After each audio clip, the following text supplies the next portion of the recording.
దమ్ముంటే పట్టుకోరా షికావత్తు, పట్టుకుంటే వదిలేస్తా సిండికేటు అని పుష్ప సినిమా డైలాగు ఇప్పుడు ఏ బీఆర్ఎస్ కార్యకర్తని అట్కాయించినా ఇదే డైలాగ్ వాడుతుర్రు.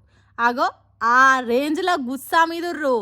ఎందుకంటే ఇప్పుడు కాంగ్రెస్ వాళ్ళు పాడి కౌశిక్ రెడ్డి మీద దాడికి దిగుతురని తెలిసి మీకు అంత దమ్ముంటే గేటు టచ్ చేయరి జాల్, చూసుకుందాం మీరో మేమో అన్నట్టు గట్టి బందోబస్తు లెక్క ఆడికెళ్ళి ఈడికి భారీకేళ్ల లెక్క నిలబడ్డారు కౌశిక్ రెడ్డి ఇంటి ముంగట.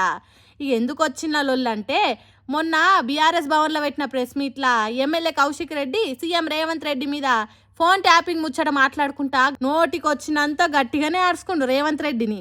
అయితే మా రేవంత్ రెడ్డిని నువ్వు అట్లెట్లా అంటావు, నీకు ఎన్ని గుండెలుంటే సీఎం రేవంత్ రెడ్డి మీదకి అన్ని మాటలు మాట్లాడతావని కాంగ్రెస్ వాళ్ళు గుస్సా అయ్యారు.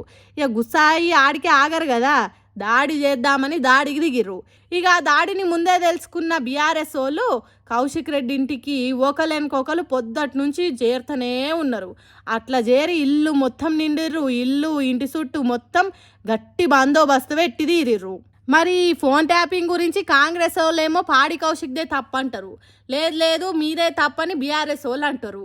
ఇక మొత్తం మీద ఈ ఫోన్ ట్యాపింగ్ ముచ్చట ఎంత దాకా పోతుంది, అసలు ఇలా ఎవరిది తప్పు? పాడి కౌశిక్ రెడ్డికి ఇంత సపోర్ట్ బీఆర్ఎస్ క్యాడర్ ఇస్తుందంటే మరి ఈ ముచ్చట ముందు ముందు గట్టిగానే సాగుతట్టే కొడుతుంది. మరి ఫోన్ ట్యాపింగ్ గురించి మీరేమనుకుంటుర్రు? ఏ పార్టీ దిక్కు మీరు మాట్లాడతారు?